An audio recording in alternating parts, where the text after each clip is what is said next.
Bonjour, ravi de vous retrouver dans une nouvelle édition de Lumière intérieure. Cette semaine, j'ai la joie d'accueillir une romancière, biographe, écrivaine, comme on dit aujourd'hui. Je vais lui demander tout de suite si elle aime bien ce mot-là, écrivaine ou autrice. Il s'agit de Catherine Hermary Vieille, que j'ai le plaisir d'accueillir donc. Bonjour madame. Bonjour. J'ai dit écrivaine, alors, pas autrice. Autrice, vous l'oubliez complètement. Écrivaine ? Je ne supporte pas. Écrivaine, oui. Oui. Je crois que maintenant, c'est passé vraiment dans le langage courant. Donc, écrivaine, pourquoi pas. Mais autrice, certainement pas. Certainement pas. Biographe. Biographe, ça, il n'y a pas. Et romancière. Et romancière, On en ça parlera. a toujours existé. Ça a toujours existé, absolument. Et c'est d'ailleurs à propos, pas vraiment d'un roman, d'un récit.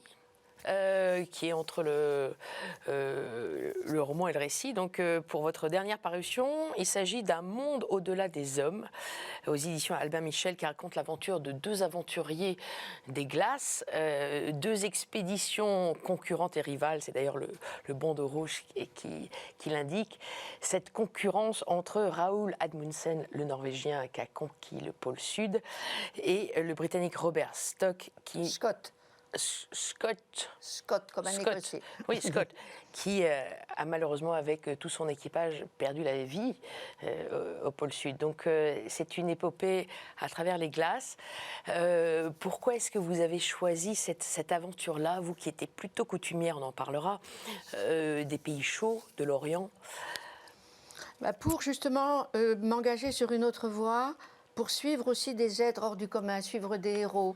J'avais envie d'aller un petit peu, si vous voulez, au-delà de moi-même, et au lieu de raconter des histoires de la vie quotidienne, qui nous touchent tous, l'amour, les métiers, le siècle dont on parle beaucoup trop maintenant, tout d'un coup, j'avais en face de moi des hommes qui étaient animés d'un courage et d'une volonté de réussir extraordinaire, quitte à perdre la vie. Et ça m'a beaucoup, je me suis dit, on a besoin de ça. On a besoin dans ce moment de gens qui nous ouvrent une voie, qui nous montrent qu'on peut on peut se dépasser soi-même. On peut aller plus loin en dépit des obstacles, en dépit de tout les chances qu'on a d'arriver ou de pas arriver. Il faut y aller, il faut oser. Et je le mets en exergue, il faut regarder toujours plus haut, toujours plus loin. Et ça, ils l'ont complètement réalisé. Mais pourquoi ces deux héros-là, particulièrement ? Parce que c'est eux deux. Si je m'attachais à l'un, il fallait bien que je m'attache à l'autre. Ils sont partis en même temps. En premier ? Moi, plutôt à Roald Amundsen, puisque le Norvégien, parce que c'est un professionnel. Vous savez, d'abord, il est né, il avait des skis aux pieds. Et puis ensuite, il avait déjà fait des exploits polaires avec le pôle Nord. Et puis, c'était un homme de volonté extraordinaire, un organisateur méticuleux. Il n'y avait pas un point de détail, et ce qui est capital dans ces expéditions, qui lui échappait. Et puis l'équipe anglaise, qui elle était dirigée par un officier de marine, qui avait une certaine expérience aussi des glaces, mais qui avait ce côté anglais, nous sommes anglais, nous y arriverons, et puis une espèce de fierté pour son pays, qu'il était sûr que ça suffisait. Malheureusement, ça ne suffisait pas parce que, vous savez, ces glaces et ces obstacles ne pardonnent pas. C'est un continent, l'Antarctique. Ce n'est pas comme l'Arctique qui est une plaque de glace. Là, il y a un continent, il y a de la terre dessous. Et il y a des montagnes qui culminent à 3000 mètres, des montagnes glacées, et bien sûr couvertes de glace. Et il fallait que ces deux équipes, qui ne sont pas parties du même endroit, un est parti de la baie des Baleines et l'autre est parti de Cap Evans, et ils ont remonté, pas en parallèle, mais ils ont remonté vers le pôle. Et si vous voulez, c'est vrai que il fallait franchir ces cols glacés à 2800 mètres. Alors pour Amundsen, c'était avec des traîneaux à chiens, parce qu'il avait vécu assez longtemps parmi les Inuits, les Esquimaux. Il avait tout appris d'eux, comment on construit des igloos, comment on guide surtout les chiens. Parce que ça, c'est des chiens, c'est pas des caniches qui dorment sur votre canapé. Hein. C'est on sent tout à fait que cette équipe-là était bien plus expérimentée que les Anglais. C'était des bêtes fantastiques. Je me suis attachée à ces chiens de traîneau, courageux, volontaires, batailleurs. C'est des bêtes exceptionnelles.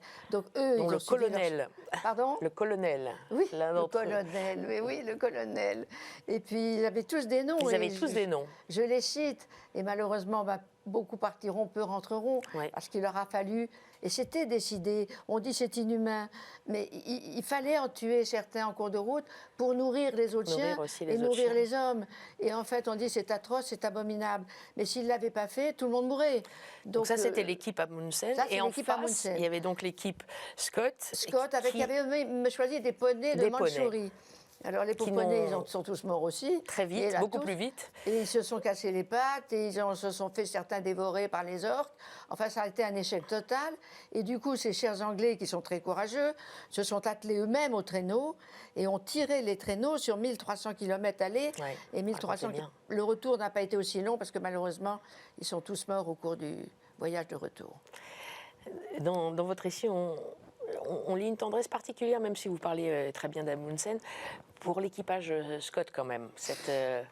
La fin Ce est tragique. défi et cette fin tragique, c'est Ah, et les très lettres poignant avec ces lettres. Les lettres que Scott écrit sont bouleversantes, absolument bouleversantes. Vous les avez consultées, comment avez-vous travaillé pour... Parce que chacun a laissé des journaux, on peut dire, un journal qu'ils écrivaient au jour le jour. Et la fin, Scott a écrit pratiquement jusqu'à sa mort. Hein. Et la fin est bouleversante parce qu'il se confie bien sûr à Dieu. Il a un petit garçon qui a 2 ans. Et il y a une espèce de sérénité à l'approche de la mort qui est due à sa foi, parce que c'est un homme très, très croyant. Il est pas épiscopalien, ça c'est américain, anglican. Et son équipe Église avec d'Angleterre. lui. Il y a un jeune officier de cavalerie anglais qui a 32 ans, qui est un homme Powers. merveilleux aussi, un homme formidable, d'un courage inouï. Et pour éviter, parce qu'il n'y a plus de nourriture, il n'y a plus de chauffage, il partira seul dans la glace pour libérer un peu les autres, si vous voulez. Et il va mourir le jour de ses 32 ans, peut-être à 1 kilomètre, il n'a pas été beaucoup plus loin, il faisait moins 40. Et cet homme, je l'admire énormément. Et je lui ai dédié aussi le livre en dessous, parce que j'estime que ces actes de courage, et ça c'est très anglais, et c'est magnifique. Cet homme qui avait le pied gangréné et qui ne voulait pas handicaper davantage Exactement. les autres hommes. Il C'est un avait les pieds gelés, sacrifice. gangrénés. De toute façon, s'ils avaient survécu, il aurait fallu lui couper les 2 pieds. Pour un officier de cavalerie, c'était inenvisageable. Et pour marcher dans la glace, ça aurait été non, une fin tragique. Vous aviez consulté aussi les documents qu'on a trouvés quand même des années après, puisque cette double expédition a eu lieu en 1910. 1910, 1912 pour le sauvetage, oui. Oui, parce qu'en plus, Le ils ont dernier été sauvetage. récupérés plusieurs mois après. Dans l'été austral, parce que l'hiver, c'était impossible. Et là, ils ont trouvé les 3 cadavres. 2 étaient morts, celui du jeune Anglais et d'un autre qui était mort plus tôt parce qu'il avait la gangrène et le scorbut. Et ces 3 morts, donc Scott, le médecin Wilson et puis Birdie, Bowers, étaient côte à côte, gelés bien sûr, donc pas défigurés du tout. Ils ont abattu la tente sur eux. Ils ont mis de la glace et planté une croix au sommet. Et c'est toujours comme ça maintenant. C'est très difficile d'y aller, mais pour ceux qui iraient, ils verraient ce tumulus de glace avec la croix plantée au sommet du tumulus. Oui, c'est très émouvant. La fin anglaise, moi, je veux dire, m'a fait pleurer. Oui, c'est le cas, oui. Donc oui, je disais, est-ce que vous êtes aussi inspiré des derniers documents retrouvés effectivement il y a 10 ans, puisque comme je disais, ça s'est passé en 1910-1911, et on a retrouvé des photos, des archives plus de 100 ans après, en 2013. Oui, absolument. Est-ce que vous avez eu accès aussi à des toutes photos ces... très touchantes, Oui. des photos très parlantes de cette époque, puisque dans la petite maison de bois qu'ils avaient chacun construit comme base avant de partir, et où passeront tout l'hiver austral à préparer le voyage, parce qu'il fait 6 mois jour et 6 mois nuit. Donc tout l'hiver austral, où il fait nuit 24 heures sur 24, ils vont préparer leur départ, l'un comme l'autre. Et on a trouvé des photos d'eux à table, même des photos d'une petite fête où on voit un qui danse avec un chien chez Amundsen. Et puis il y a la vie de tous les jours dans ces... Et puis après, il y a la photo de Amundsen qui plante le drapeau norvégien et le drapeau de son bateau, le Fram, qui est un bateau extraordinaire. J'ai été à Oslo, j'ai vu Qui veut le dire Fram. en avant, donc en norvégien. Avant. Ça veut dire en avant, exactement. Et il a planté donc l'étendard du Fram à côté du drapeau norvégien. Et j'ai été à Oslo et c'est un bateau extraordinaire, le Fram. C'est un bateau tout arrondi pour ne pas se faire écraser par la glace. Et puis l'extérieur est en bois, mais à l'intérieur c'est doublé de métal pour que la glace. C'est un bateau fantastique. Et puis on voit les couchettes où ils ont dormi, le mess où ils ont pris leur repas, enfin le mess, la salle à manger. Et parce que chez les Norvégiens, tout le monde était mélangé. Il n'y avait aucune différence de caste. Alors que chez les Anglais, non.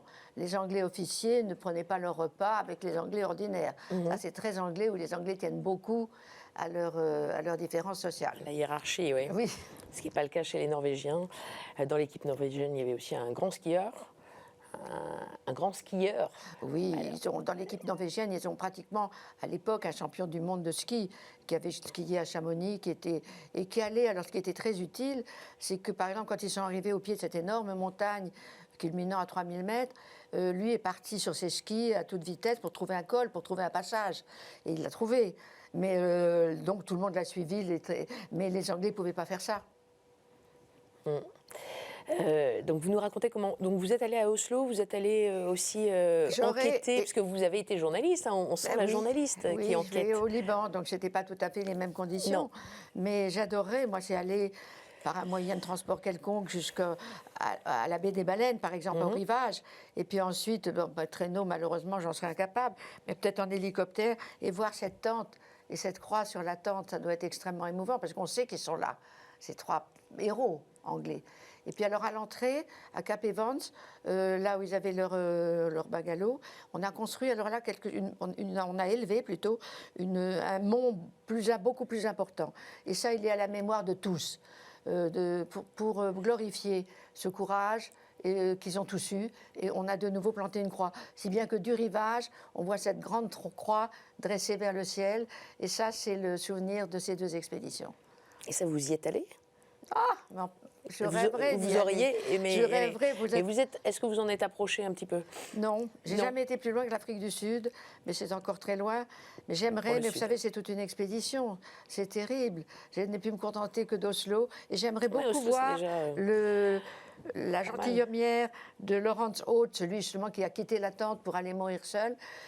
Sa famille avait une très jolie gentilhommière, pas loin de Londres. Et sa mère, qu'il adorait, la mère est morte avec lui pratiquement, psychologiquement et émotivement. Et j'aimerais beaucoup voir cet endroit-là aussi. Comment est-ce que vous travaillez, Catherine Hermary-Vieille ? Parce que ce récit, roman, comment vous l'appelez ? Oui, c'est un roman, mais c'est vrai que c'est très inspiré par des faits réels. J'ai voulu absolument remettre chaque participant dans un contexte privé, c'est-à-dire c'est pas une troupe qui se dirige vers le pôle sud, ce sont des hommes, des êtres humains. Et ces êtres humains, ils ont des familles, ils ont une formation, ils ont un attachement à leur pays, ils ont un attachement à leur mode de vie, à leur mode de nourriture. Et j'ai voulu retracer chacun comme individu au milieu du groupe. Parce que sinon, quoi, c'est une espèce d'avancée à 5. Non. Donc chacun a sa propre personnalité. Ça, j'y tenais beaucoup. Et j'ai fait des recherches. Il existe des documents sur chacun d'entre eux.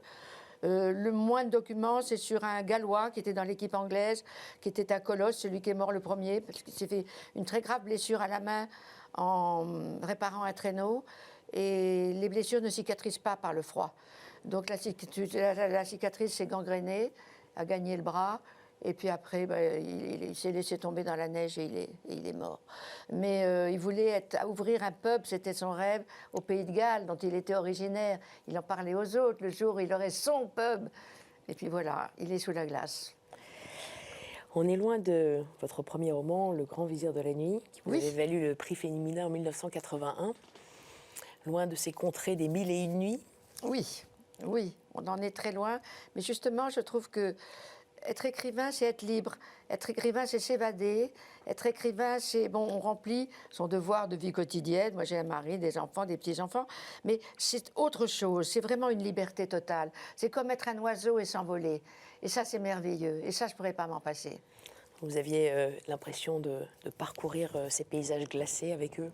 Tout à fait. C'est une évasion. Jusqu'à ma mort, ils resteront dans mon cœur, ces 10 hommes.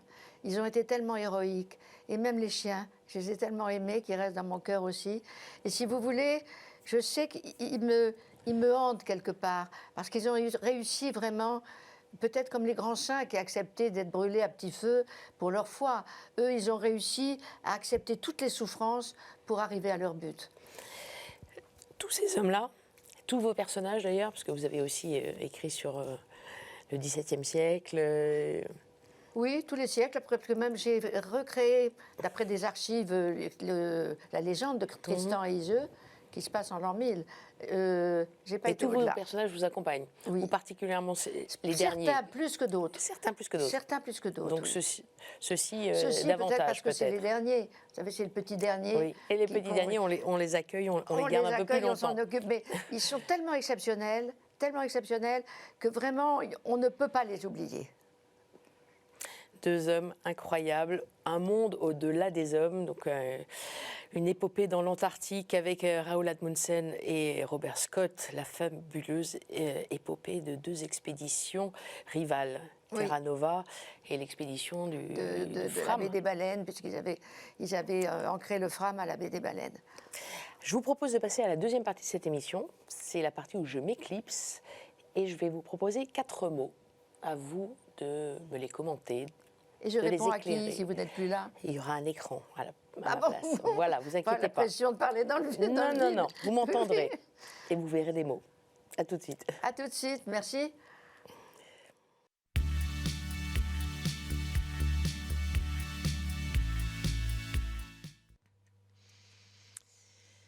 Catherine Hermary-Vieille, est-ce que vous êtes bien depuis tout à l'heure? Je suis très bien. Bon. Merci. Alors, voici la deuxième partie de l'émission où je vous propose des mots. Et voici mon premier mot. Vous, l'historienne. Histoire.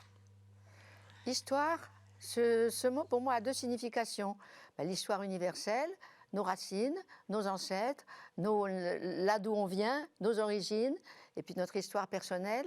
Et paradoxalement, l'histoire personnelle est un maillon de cette histoire de l'humanité.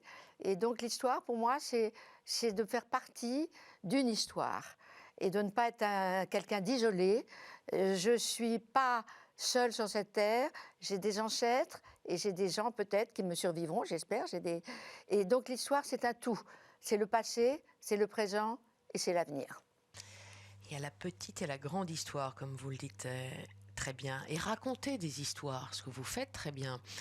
D'où vient ce goût pour l'histoire, pour des épopées historiques, pour des personnages? Beaucoup de femmes d'ailleurs, parfois des hommes. Quoique, le Chevalier d'Éon. Dites-nous d'où vient cette passion. La passion pour l'histoire vient, c'est assez évident, de mes professeurs. J'ai eu la chance d'avoir des professeurs d'histoire merveilleux qui ont su me rendre vraiment l'histoire comme quelque chose de vivant, de passionnant. Donc je leur dois beaucoup et je les remercie encore parce que c'est eux qui m'ont ouvert la porte de l'histoire. Et puis, ça vient aussi au fait que je suis d'une famille très traditionnaliste, une famille très catholique, une famille qui tient beaucoup justement à l'histoire de ses propres ancêtres. Et par exemple, nous avons une maison de famille depuis très longtemps. Et dans le cimetière du petit village où est cette grande maison de famille, 6 générations des nôtres sont enterrées. Donc c'est notre histoire à tous. Et c'est vrai que... Qui se trouve en Champagne? En Champagne, dans un petit village qui s'appelle Tours-sur-Marne. Et les miens sont là depuis très longtemps. Et j'ai éprouvé le besoin moi-même, puisque la maison du frère de ma grand-mère, qui était mort sans enfant, était de nouveau à vendre. Je l'ai achetée. Et depuis quelques mois, je suis réunie aux miens. Et c'est notre histoire commune. Une histoire commune en Champagne, mais une histoire aussi souvent en partie à l'étranger. Ah oui, parce que ça fait plus de 30 ans que vous vivez aux États-Unis. Ce volet de l'histoire est une histoire, alors là, tout à fait personnelle. On a parlé de l'histoire globale, familiale, de l'histoire de nous tous, de ce dont je fais partie. Et mon histoire personnelle, c'est d'être un jour partie aux États-Unis avec mes 2 enfants et mon chien, parce que mon mari était nommé là-bas. Il travaillait pour une entreprise américaine et on devait partir 5 ans maximum. Et on y est resté, on y est toujours après 36 ans. Et vous êtes citoyenne américaine? je suis franco-américaine. Franco-américaine, c'est-à-dire que les Français ont le droit de garder leur passeport, sinon je n'aurais pas pris la nationalité américaine. Mais on peut garder les deux passeports. Mon mari l'est, mes deux enfants le sont aussi. Donc maintenant, on est une famille franco-américaine. J'ai beaucoup voyagé à l'intérieur des États-Unis. D'abord, j'ai été près de Norfolk, au bord de la baie de Chesapeake. Ensuite, j'ai été au Texas, à Austin, au Texas, que j'ai beaucoup aimé. Ensuite, j'étais en Floride, à Boca Raton, qui est près de Miami. Ensuite, j'étais près de Washington, à Alexandria, qui est une vieille ville qui a gardé beaucoup de cachets de l'histoire, de son histoire. C'était un petit port et ça a beaucoup de charme. Et puis ensuite, eh bien, la Virginie. Quand mon mari a pris sa retraite, parce que c'était très beau, on a acheté une ferme et on a eu des animaux. Et j'écrivais très tranquille en face des montagnes, c'était dans les Blue Ridge Mountains. Et on a vendu cette ferme parce que c'était trop grand et que mon mari ne pouvait plus s'en occuper. Et on habite toujours Charlottesville, dans une maison qui n'est pas petite, mais où il n'y a plus qu'un seul jardin, il n'y a plus qu'un jardin. Et quelques animaux? Non. Plus qu'un, un seul, le chien. Mes chiens sont morts, j'ai eu des chiens toute ma vie, ne m'en parlez pas parce que je vais me mettre à pleurer, mais c'est vrai que mes deux derniers chiens sont morts pratiquement ensemble, et ça voilà, je les ai aimés comme des membres de ma famille, et ils ont resté avec nous jusqu'au bout. Maintenant je voyage trop, je suis trop entre la France et les États-Unis parce que mon fils aîné, j'ai un garçon et une fille, a choisi de rentrer en France. Il travaille pour Save the Children, il a travaillé d'abord pour l'UNICEF à Madagascar, maintenant il travaille pour Save the Children, et Save the Children, le siège est à Londres, et il habite Lille avec ses deux enfants. Donc voilà, je crois que je quitterai un jour les États-Unis, pas toute l'année, mais une grande partie de l'année, pour revenir en France. Pour revenir en France. Est-ce que vous vous sentez un petit peu américaine quand même? Je crois que c'est inévitable au bout de tant d'années, mais par contre, je me sens américaine. Pas pour la terre américaine, pour cette beauté qu'est la terre américaine. Parce que quand on voyage aux États-Unis, c'est fantastique, du Colorado à la Floride, de la Californie, aux frontières du Canada. C'est vraiment un pays, c'est un continent, l'Amérique. Et ça, je m'y suis beaucoup attachée. Les Américains sont plus difficiles à appréhender pour les Européens, parce qu'ils ont une éducation différente, ils ont un mode de vie différent, et il faut s'adapter à ces autres, parce que c'est quand même, ils nous reçoivent, et on le fait le mieux que l'on peut. Mais j'ai des amis américains, mais pas des grands amis, pas de vrais amis. Les vrais amis sont tous européens. Et il y a aussi des différences de religion. Il y a beaucoup d'Américains qui sont protestants. Les WASP. Alors les WASP, oui, ils veulent éradiquer tout, les WASP. Les Américains protestants, ils sont soit épiscopaliens, c'est-à-dire Église d'Angleterre, ça c'est pour les chics, ceux qui ont des ancêtres anglais, alors là, ça vous classe dans la société, soit baptistes, ça c'est beaucoup la population noire qui est baptiste, soit luthérienne, soit calviniste, et des catholiques, moi je vais l'église catholique n'est pas à côté, mais enfin bon, c'est ma paroisse, et c'est surtout des Irlandais, des Polonais, des Mexicains, et puis des Français, il n'y a pas d'Italiens ni d'Espagnols. Donc la petite poignée de Français qui vit à Charlottesville. Je vous propose mon deuxième mot pour la grande voyageuse que vous êtes. Après les pôles, les États-Unis, voici l'Orient. L'Orient que vous connaissez si bien et dont vous avez appris la langue. J'ai essayé, parce qu'après mon bac, j'ai rejoint l'école des langues orientales. J'ai fait que 2 ans, normalement, le diplôme est au bout de 3 ans, parce que je me suis mariée jeune. Mais j'ai continué à étudier quand même, et à lire, et l'Orient m'a toujours fascinée. Et pourquoi ai-je fait de l'arabe, moi, ancienne élève de Sainte-Marie, destinée absolument à faire une licence de lettres, par exemple, parce que j'étais douée pour la littérature. Mais non, j'avais en moi cette attache très, très profonde pour le Proche-Orient, pas l'Extrême-Orient, le Proche-Orient. Et c'est pour ça, quand j'ai dit à mon père non, je veux faire de l'arabe, il a été complètement sidéré, mais j'ai tenu le coup. Et ça m'a porté tout doucement vers d'abord un peu l'Afrique du Nord, et puis ensuite le Proche-Orient, qui est mon pays d'adoption. Et le Liban particulièrement. Et le Liban particulièrement, mon cher Liban. J'y vais au moins 2 à 3 fois par an parce que j'y ai beaucoup d'amis. J'ai adopté une petite Libanaise à l'orphelinat des Sœurs de Saint-Vincent-de-Paul. Elle était toute petite, elle avait 3 semaines. Et je suis revenue avec elle à Paris. Elle a 35 ans maintenant. Cette petite puce était devenue une grande 30 personnes. Et j'ai quand même cette attache profonde de ma propre fille qui est libanaise et puis beaucoup d'amis. Mais alors je dois dire, pour être tout à fait franche, que tous mes amis libanais sont chrétiens et je n'ai pas vécu vraiment dans la réalité libanaise qui est un pays multireligieux. C'est-à-dire il y a les sunnites, il y a les chiites, il y a les Druzes. Les Druzes, bien sûr. Je connais très bien le chef des Druzes, Walid Jumblat, qui est un homme charmant, qui est un homme très érudit, qui parle très bien le français. Et alors là, on se sent comme si on a l'impression d'avoir grandi ensemble. Mais bon, à part lui, je ne connais pas la communauté. Ils vivent dans la montagne. Ce sont des montagnards, les Druzes. Et je n'ai pas eu l'occasion d'y aller. Mais j'ai des amis qui sont comme des frères pour moi au Liban. Votre fille s'appelle Yasmine Victoire. Vous l'avez donc adoptée, elle avait tout juste 3 semaines et elle est issue d'une famille chiite. C'est ce qu'on m'a dit à Saint-Vincent-de-Paul, parce que vous savez, la mère... Et vous l'avez vite baptisée oui, comme chrétienne maronite, même dans une église... C'était la condition sine qua non, qu'elle devienne chrétienne, parce que la mère venait du Sud, donc elle n'était probablement pas chrétienne, mais elle n'a pas donné d'identité, c'était X. Et après, les religieuses, ces merveilleuses religieuses de Saint-Vincent-de-Paul m'ont dit, voilà, elle doit être baptisée. Et bien sûr que j'allais la baptiser, la question ne se posait pas. Elle a été baptisée à Notre-Dame du Liban à Paris. Et elle est toujours aux États-Unis, votre Alors, fille? elle est toujours aux États-Unis. Elle a 38 ans à peu près. Elle a 38 ans à peu près, oui. Elle a même tout à fait 38 ans qu'elle a eu au mois d'août, vous avez raison. Bon, je suis bien tombée. Et elle est américaine, franco-américaine? Elle est franco-américaine de nationalité. Elle parle le français, j'allais dire, comme vous et moi. Mais comme elle a grandi dans des écoles américaines, elle ne l'écrit pas et elle le lit mal. Elle a essayé de lire 1 ou 2 de mes livres, mais elle met beaucoup trop de temps, elle se décourage. Donc, mais elle est bilingue, mais elle n'est pas de culture française. Et de religion, est-ce qu'elle a poursuivi avec sa religion d'adoption? Elle a été confirmée le jour de son baptême parce que dans l'église maronite, qui est une église catholique d'Orient, l'église catholique confirme le jour du baptême. Donc elle a reçu la confirmation, le baptême, puis elle a fait sa première communion, et puis sa seconde communion solennelle. Et puis là, non, à mon grand désarroi et à ma grande tristesse, elle ne pratique pas. Elle va avec moi à la messe de Noël pour me faire plaisir, mais elle ne pratique pas.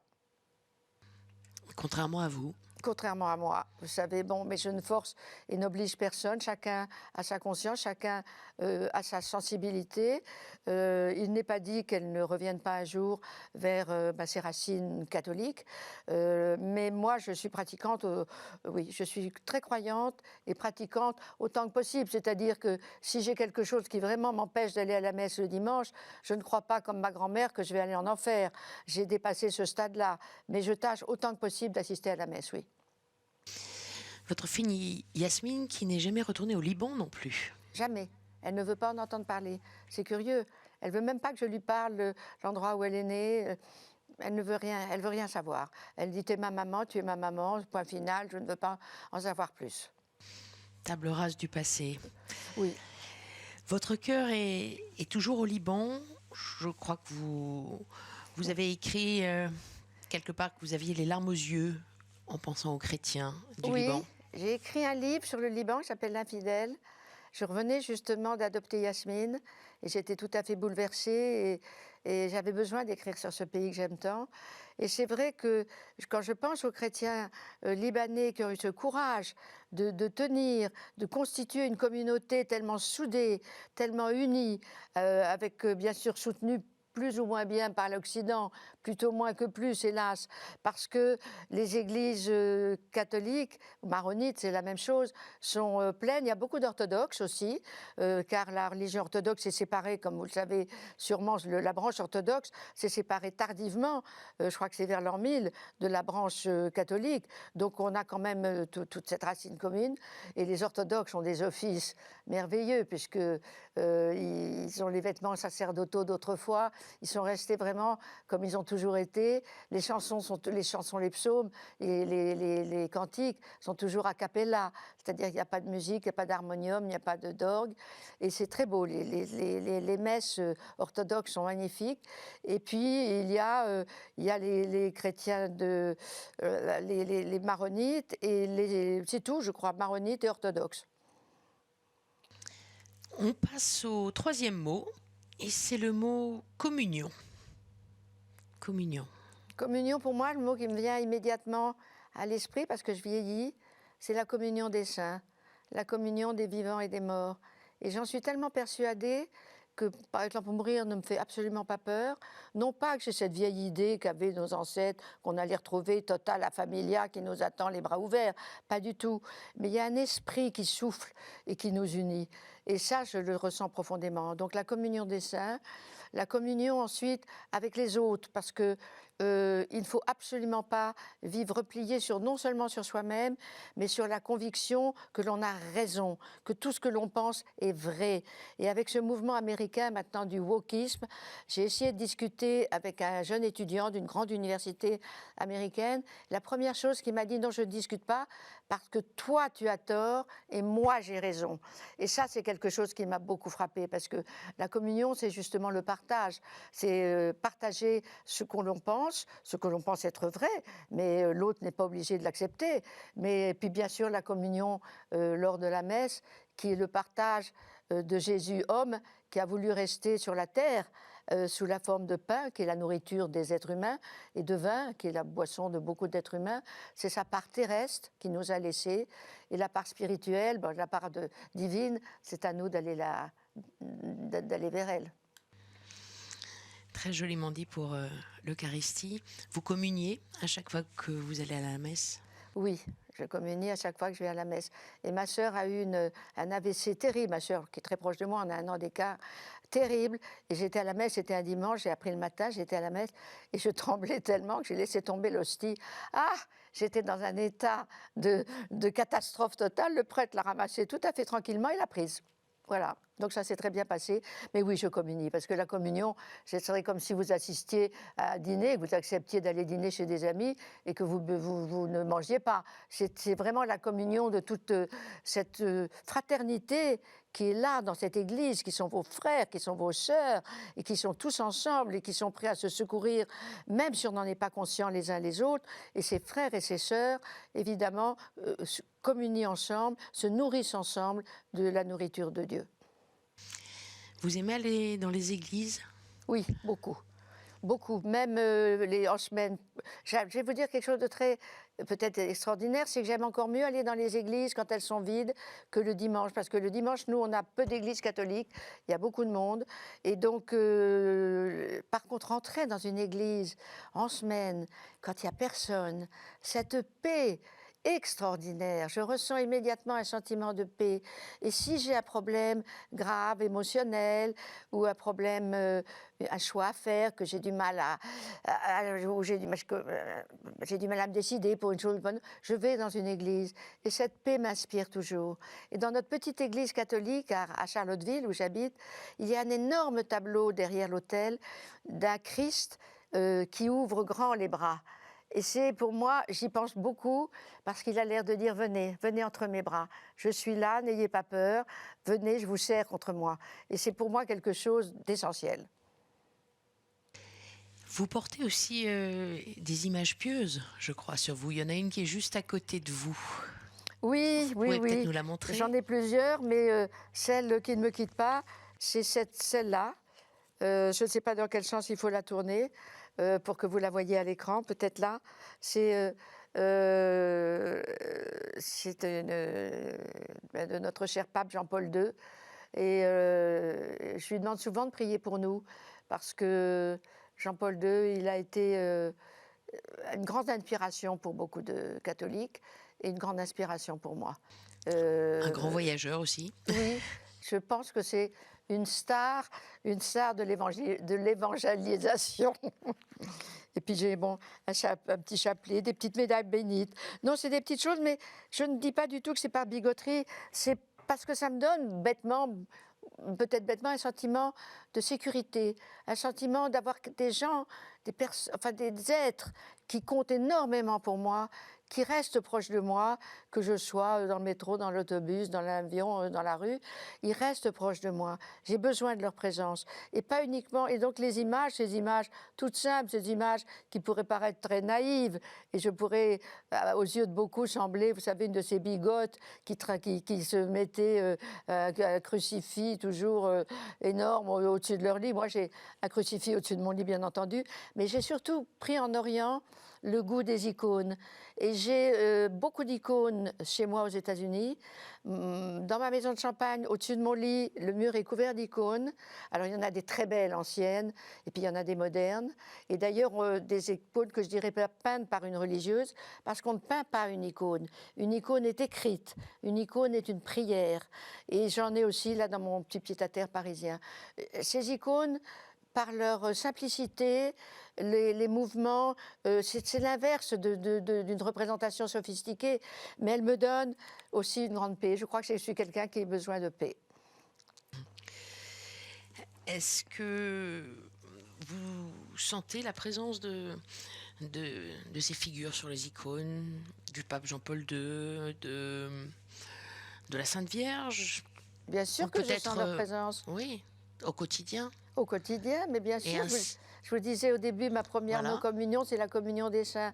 Et les saints, ça va du plus haut, c'est-à-dire la divinité suprême, Dieu, jusqu'à le petit frère, le petit pauvre, le petit mendiant qui est dans la rue, et le mort glorieux sur un champ de bataille, ou le mort modeste qui est mort tout seul dans sa maison sans que personne s'en soucie. C'est ça la communion. Et oui, je me sens très unie à... Je ne pourrais pas vivre isolée. J'ai besoin de sentir ces présences autour de moi. Et je sens, ça aussi, ça semble peut-être extrêmement naïf, je sens qu'elles sont avec moi quelque part. Pas du tout du genre fantôme, hein, pas du tout. Mais leur esprit, ce qu'elles avaient de meilleur en elles.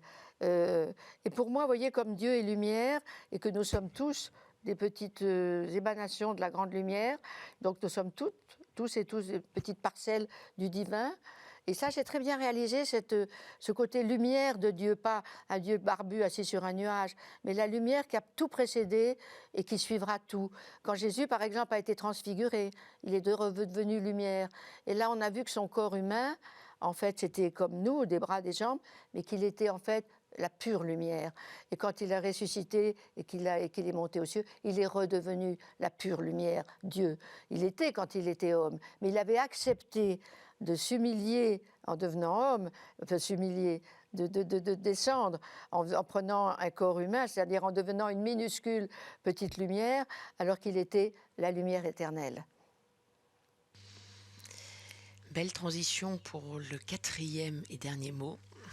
Catherine Armand-Rivière, le mot miséricorde. Miséricorde, oui, bien sûr. Si tu ne pardonnez-moi comme je pardonne aux autres, si vous ne pardonnez pas à celui que vous croyez, parce que quelquefois on se fait des illusions, vous veut du mal ou pense du mal de vous, vous n'êtes pas chrétien. Le chrétien, c'est le pardon, c'est ne rien retenir de ce qui peut avoir été dit ou prononcé contre vous, parce que celui qui l'a dit ou prononcé n'en était peut-être même pas conscient. Et puis la miséricorde, c'est avoir pas pitié, j'aime pas ce mot de pitié, mais d'avoir ce sentiment de fraternité avec ceux qui n'ont rien. C'est pas dire moi j'ai un peu, je vais te donner un peu de ce que j'ai, mais c'est cette fraternité de dire toi, tu gis dans la rue, dans un caniveau, je ne peux malheureusement pas te bâtir une maison, te donner tout ce qu'il faut pour vivre dignement, je n'en ai pas les moyens, mais au fond de mon cœur, je partage ce que j'ai de meilleur avec toi. Et peut-être que tu le ressentiras un jour et que tu sentiras que cette affection, oui, cette affection t'est donnée par un frère humain. Et que l'affection des frères humains entre eux, nous sommes tous frères et sœurs, entraîne la miséricorde. Car il n'est pas possible d'avoir des amis, des gens qu'on aime, si on ne leur pardonne pas. L'absence de pardon, pour moi, c'est quelque chose de terrifiant. De garder de la rancune ou de la rancœur contre quelqu'un, c'est tout simplement pas possible. Vous avez tout pardonné à tout le monde ? Oui, oui. oui. Et j'ai gardé quelquefois un peu de rancœur contre certaines personnes qui n'avaient pas très bien agi envers moi. Et ensuite, j'ai essayé de faire un travail de recherche, moi qui suis une chercheuse quand j'écris des romans, de savoir pourquoi il ou elle avait agi ainsi. Et j'ai compris. Tout d'un coup, j'ai compris que ce n'était pas du tout quelque chose de spontanément méchant, parce que voilà, tout d'un coup, le loup montrait ses crocs. Pas du tout. Et qu'en fait, il y avait des raisons à ça. Et que s'il avait agi ainsi ou si elle avait agi ainsi, c'est qu'il y avait un antécédent. Et dès que j'ai eu compris pourquoi cette personne avait mal agi avec moi, immédiatement, je la plaignais plutôt et je priais pour elle. Est-ce qu'une justification pardonne tout? Il faut l'aide du Christ, du Seigneur? La justification ne pardonne pas tout, mais elle aide à guérir la blessure.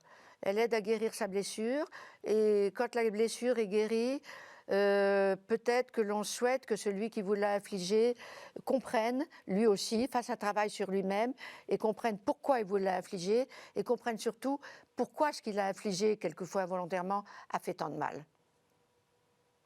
Et ce pardon, il est passé de façon verbale, c'est-à-dire que vous l'avez exprimé envers les personnes non, voilà, parce que qui vous avaient fait du mal? C'est très bouddhiste, ça, ce que vous dites, parce qu'effectivement, les bouddhistes veulent absolument qu'il y ait un entretien et qu'on dise papa ou Robert ou Jean ou Catherine ou voilà, tu m'as fait du mal parce que ça et ça, et dis-moi pourquoi tu as fait ça et ça. Et ça, on arrive dans des longues discussions qui, à mon avis, sont stériles et qui mettent l'autre dans une position inférieure de justification. Et je pense qu'on n'a pas besoin. Il suffit que de pardonner vraiment du fond de son cœur, c'est-à-dire ça n'existe plus, c'est fini, on n'en parle plus, on souhaite au contraire du bien à celui qui vous a fait du mal. Je vous dis souvent sans le savoir vraiment qu'il vous faisait du mal, on lui souhaite du bien, et le jour où on souhaite du bien, vraiment du fond du cœur, à quelqu'un qui vous a fait du mal, vous êtes libre. Vous vous sentez tout d'un coup léger comme une plume. Est-ce que vous priez tous les jours? Je prie, pas à genoux au pied de mon lit comme on m'a appris petite fille. Non, mais je prie à des moments où je sens la nécessité de prier parce que j'ai besoin d'aide, parce que j'ai besoin de communiquer, parce que j'ai besoin justement de communion. Et c'est à ce moment-là, quand j'ai besoin d'avoir la communion de quelqu'un de décédé, communier avec quelqu'un de décédé et que j'aimais particulièrement, je prie aussi le Seigneur, bien entendu, tout en sachant que lui ne m'oublie pas. Donc je ne lui demande pas de vendre 10 000 livres, ça c'est absurde. Demander au Seigneur des choses pratiques, c'est absolument... Or, je ne le comprends même pas. Mais ce qu'on peut lui demander, c'est aide-moi à marcher, aide-moi à aller plus vite, aide-moi à tourner le dos définitivement aux ténèbres, parce qu'il y a les ténèbres qui sont l'enfer. Et ceux qui restent dans les ténèbres sont loin de la lumière divine, parce que je vous dis, pour moi, Dieu est la lumière première et dernière. Donc ceux qui sont dans les ténèbres se coupent définitivement de la lumière. Et moi, ce que je demande, c'est qu'on me prenne la main et qu'on m'aide à marcher vers la lumière. Très joliment dit, merci pour tout ce partage. Cette lumière, justement, ça pourrait être aussi un mot que nous avons déjà utilisé pour la fin. Comment vous l'envisagez, cette... Le mot lumière? Oui, cette lumière et aussi peut-être cette finitude. C'est la joie, c'est la paix, c'est de savoir que, bien sûr, on peut être préoccupé, même bouleversé par les événements qui arrivent dans le monde où nous vivons, mais de savoir qu'à l'intérieur de soi-même, on ne garde pas justement de rancune ou de haine envers quiconque, que l'on est donc en paix avec soi-même, que l'on aime ceux qui nous sont proches, bien entendu, on les aime de tout notre cœur, mais on aime aussi ceux qu'on croise dans la rue, on leur souhaite, moi quelquefois, quand je croise quelqu'un dans la rue, je me dis intérieurement, ah pourvu que cette personne soit heureuse, elle le mérite, j'en suis sûre. Bon, tout ça va vous sembler tout à fait niais, mais c'est vrai que la lumière, vu que pour moi, la lumière, c'est Dieu, c'est le divin qui a tout précédé à tout, que la lumière soit et la lumière fut. Et la lumière, sans lumière, nous mourrions tous en 2 secondes. Donc, vu que cette lumière est la divinité qui nous permet non seulement de vivre, mais de nous éclairer, de nous chauffer, d'avoir l'essentiel nécessaire à notre vie, eh bien, la lumière, c'est tellement important, c'est tellement important. La lumière d'un regard. J'avais une grand-mère qui était une sainte, je dois dire, et croiser son regard, elle s'était croisée la lumière. Et immédiatement, la petite fille que j'étais, un petit quelquefois un peu turbulente, pas trop, j'étais plutôt sage, mais se sentait immédiatement dans un bain de chaleur, de douceur. Et pour moi, c'est ça aussi de la lumière. Parce que bien sûr, la lumière divine, on essaie par tous les moyens possibles de s'en approcher. Mais il y a aussi la lumière intérieure. Et nous sommes nous-mêmes des grains de lumière. Et c'est ça, vers ça qu'il faut se tourner. Toi, tu n'es pas simplement des jambes, des bras, un nez, une bouche. Tu es aussi un petit peu de cette lumière éternelle, de la lumière divine. Tu es une petite partie de Dieu. Et ça aide énormément à s'élever.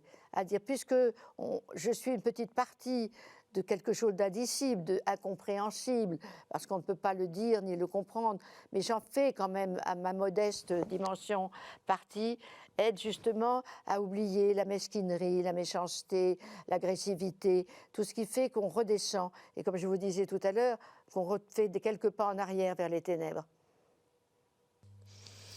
Il faut aller vers la lumière.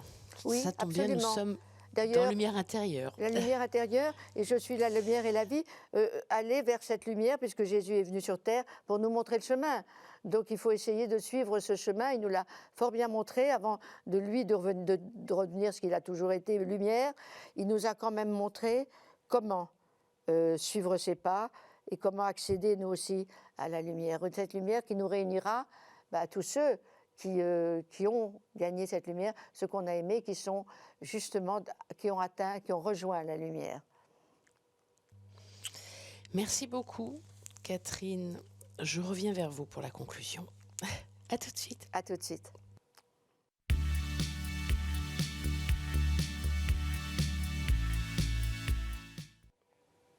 Oui, je suis de nouveau de retour en face de vous, Catherine Hermarie-Vieille. Alors, comment est-ce que vous avez vécu ce moment ? C'est un moment fort. C'est un moment surtout par le fait que vous êtes absente et que donc on s'adresse à soi-même finalement. On se parle à soi-même. C'est un moment fort parce que c'est un moment qui permet d'exprimer des choses qu'on n'exprime pas souvent. Parce que c'est rare ce genre de conversation, surtout dans notre monde moderne où on vous parle sans arrêt des mêmes choses. Bon, la politique, les sports, les enfants, bon, ça c'est très intéressant aussi, mais de pouvoir exprimer ce qu'on a au plus profond de soi-même. Moi j'ai une sœur, j'ai la chance d'avoir une sœur qui a juste 1 an de plus que moi et qui, on peut dire, est une miraculée. Elle a une foi très très profonde et on parle de ça, toutes les deux. Mais vous savez, c'est pas facile. Il n'y a pas beaucoup de gens avec qui on peut parler de foi, d'espérance et de charité. Il n'y a pas beaucoup de gens. Mais elle est une miraculée parce qu'elle avait eu 2 AVC et une hémorragie cérébrale. Elle était perdue. Et elle était sur son lit, si vous l'aviez vue, c'était une morte vivante. Et elle a entendu, elle avait une infirmière à côté d'elle, elle demandait la communion tous les jours, malgré tout. Et une infirmière, elle a entendu quelques mots, « Lève-toi et marche ». Et elle a dit à l'infirmière, je voudrais me lever. Et l'infirmière a dit, vous n'y pensez pas une seconde, vous êtes incapable de tenir sur vos jambes. Vous n'avez pas... Incapable, après ce que vous avez eu, les AVC, les hémorragies cérébrales, il n'en est pas question. Elle a dit, si, je veux essayer. Alors, donnez-moi votre bras, je vais m'accrocher à vous. Alors, elle s'est accrochée à l'infirmière, elle a pu faire 3-4 pas, elle s'est recouchée. Le lendemain, elle a fait 6-7 pas, et puis petit à petit, elle a remarché complètement. Une vraie miraculée. C'est extraordinaire, hein. Et elle en est consciente. Et c'est une femme extraordinaire. Ma sœur est une femme extraordinaire. Tout comme ces hommes dont vous parlez, on va reboucler sur la promotion de votre livre. Un monde au-delà des hommes. D'ailleurs, ça me fait penser, un monde au-delà des hommes, c'est un monde avec Dieu. Oui, ces hommes, bien sûr. est-ce qu'ils avaient la foi Certains, oui. Vous n'avez pas Certains avaient tous une la très foi profonde. chevillée au corps. Certains avaient une foi très chevillée au corps, comme Scott, comme le docteur Wilson, qui était son bras droit, comme le petit Birdie, on l'appelait Birdie, c'est-à-dire petit oiseau. Mais plus parce du qu'il côté anglais. Il était tout petit et menu, oui. Mais c'est plus du côté Ben, anglais, les autres l'expédition sont anglaise. luthériens.